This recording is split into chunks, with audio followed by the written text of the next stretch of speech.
Give it to me. You know this white truck here, he's out of Texas.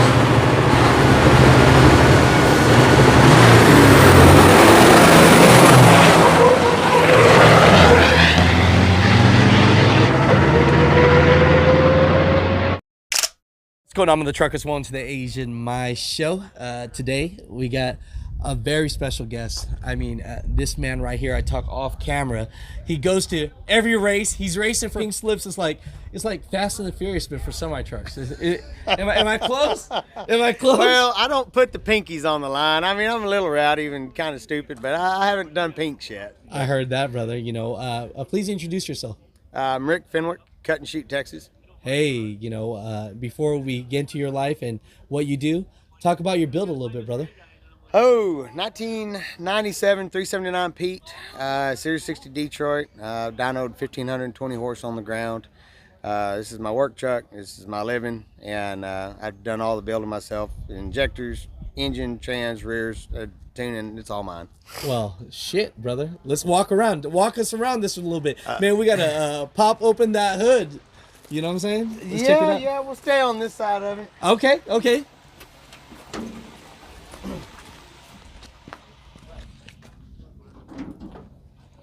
So I bought this thing in '04. It was 260 wheelbase, 63-inch double bunk, and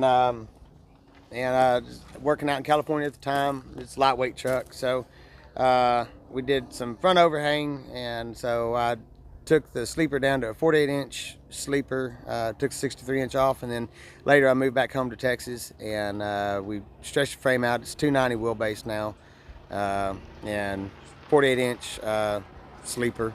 Let's check it out. Series 60. It's not real fancy. I'm more function over fancy. I did wash the truck the other day, then it got in the rain, and so it's dirty because that's just how it's got to be now. And I used to run with NHRDA. They quit in 18 or 19, I think. So we had to have our stickers for all that stuff, so that's why I got my stickers. And man, it's just a good old patina paint job. I'm not real fancy, pretty plain. Like I say, I'm more about function than anything. So this is what we got. Everything is functional. I can get in and out. All my stuff's on zippers because I got to fix it all the time because I'm always breaking it. Got a American class interior, which it's a little rough too, but it works, and it's actually pretty nice still. But I have to. I live in this thing and try and take care of it. And it's time for fresh seed or whatnot, but this is how I work it and every day. So when I see a twin stick as it is, I mean that's cool, brother. It is. So I'm a little bit of a cheater. So it's a throwback to the old school, but I'm running a 13 speed. So I have my range and my splitter on the second stick. And so it's got a little bit of the old school cool, but I have to run a 13 because I would explode a set of boxes. That makes sense. Let's look back here, man. This looks interesting, brother. So a bunch of hand-me-down stuff. Actually, I bought those boxes new in '04 when I bought this truck, and then I did some trading with a friend of mine, put some new fenders on his truck, and he took those off.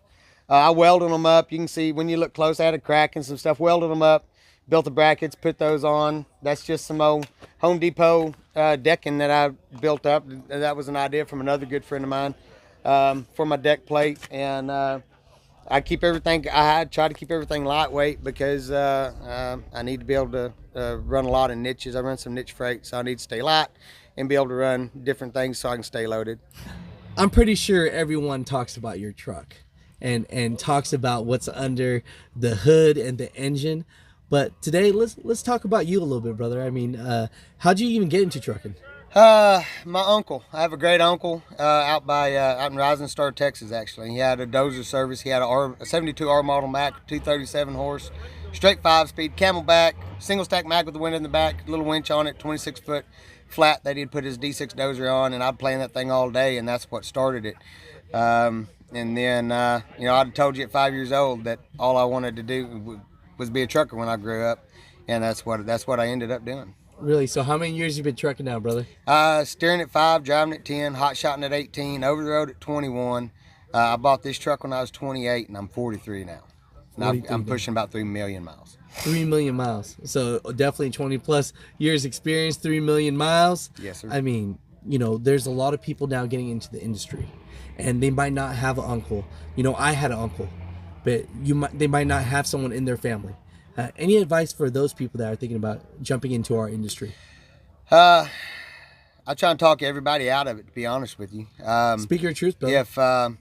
If you don't love the lifestyle, and this is a lifestyle, it's like motorcycles or any number of other things that you can do. If you don't love the lifestyle, it's a tough business.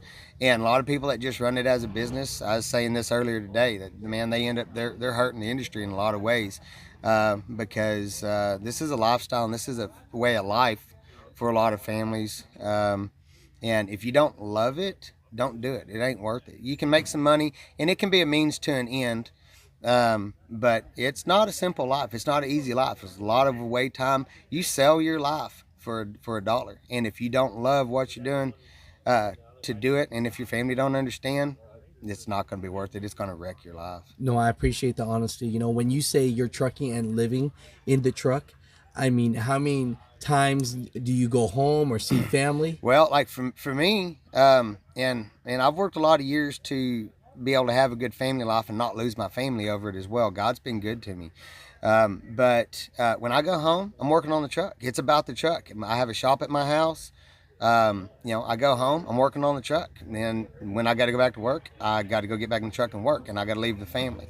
And I've structured my life so that way I can, when I'm home working on the truck, the shop's by the house, and so I have some natural interaction with my family. I've got my stuff paid for to where I can, I don't have to truck 300 days a year. I've got it down to about 150. Last couple of years I've been doing a lot of racing, and that has completely changed everything again. But I purposely had to build it that way so that way I could do all of it. But if you're trying to keep up with the Joneses, a lot of these fancy show truck guys, they got nice stuff, but they're selling their family life to have it. And they got a lot of credit, they got a lot of debt, they ain't making a lot of money, with very few exceptions to that rule. No, I appreciate that honesty. We spoke on that for a second about how now you're trucking half the time and the other half you're racing. How the hell did you get into racing, man? How did that happen? I'm an idiot. That's how. So I said I was hot shotting there for a while, and so I started in the pickups with the 5.9. Let's pause real quick. Apologize. We got to pause because these guys are coming in. Who I think you're gonna smirk them, aren't you? Man, I don't. There are no guarantees in this. We talk a little friendly trash between us occasionally, but we all know it can go any way. And honestly, we got some good friends, and when they win, we're just as happy as if we win. So, that camaraderie, the friends that we end up making here is a big part of what makes this worthwhile. But I got into it in the pickups first, hot shotting with 5.9 Cummins, and my dad built race engines and taught me a lot of stuff. It taught me everything I know, actually, and then I took it. He did gasoline engines, and I took it into the diesel world. And so there's a lot in the building that I do that has to do with being his legacy. He was an adopted dad to me. I met him when I was 15. Former Marine, and I was in a wheelchair, never had any kids. And he took me in and treated me like his own. And so even everything I do here now is a form of gratitude for everything he did that made the life that I have now even possible.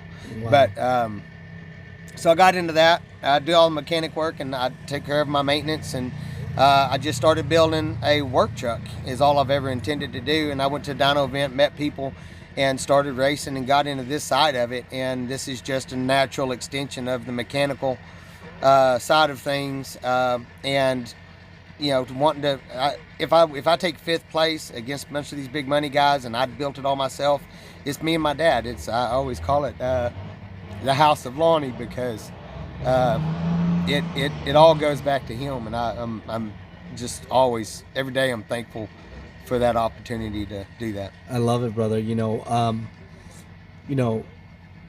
If him shining down right now, shining on us right now, would he be proud of you, brother?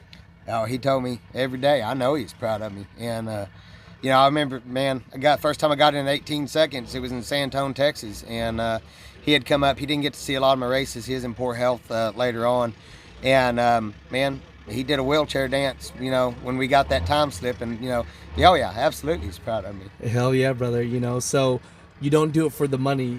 You do it for the legacy, for his honor as well. That's a huge factor in it, absolutely. That's amazing, man. You know, at the end of the day, would you like to shout out anybody or anyone that's helped you get to this level, brother, in trucking and in life and in racing? I owe Noel's Trucking out in California. They helped me buy this truck. One of my best friends, Whitey, they helped me get my authority originally when I bought this truck out in California. Then just all my friends, they give me all their junk. You know, I call myself Junkyard Racing because I take your junk parts and kick your ass with them. And, you know, I rebuild, repurpose, and, you know, because I do this on a budget. And I call myself Junkyard Racing and built on a budget, you know. I love it. And, I love it. That's amazing. It's so would you say, out of all the motors, Detroit is definitely the best motor out there? No, they're all good. And the engine's only as good as the builder, you know, and so no, I wouldn't. I'm not brand loyal. I'll pick on it. If the guys are talking to Detroit up too much, I'll trash Detroit. I know all their problems, and I'll call it out right now. I want to see the engine is really more of a reflection of the builder to me than the brand, because everyone has their own challenges, and it's interesting to see the creativity and the unique ways that people are able to deal with the issues and work around them and make it a viable competitor on the track or on the road. I tell you, brother, I wish you the best this week. I think you're gonna do great. Thanks. And you know, we got some people shining down on you. I'm sure they're gonna keep you safe while doing it. Absolutely. Well, I appreciate it. I appreciate you, brother. Man, thanks, man. Hell yeah. Hey, man. I tell you, man. I tell you, brother. I do this stuff because I love it, you know, and my friends, you know, even, I mean, well, he's kind of, but anyways, I have some other real good friends that are out, you know. You know, we had a real heartfelt conversation, man. Oh yeah. Good. Yeah, he actually likes you. Stop it! Stop it!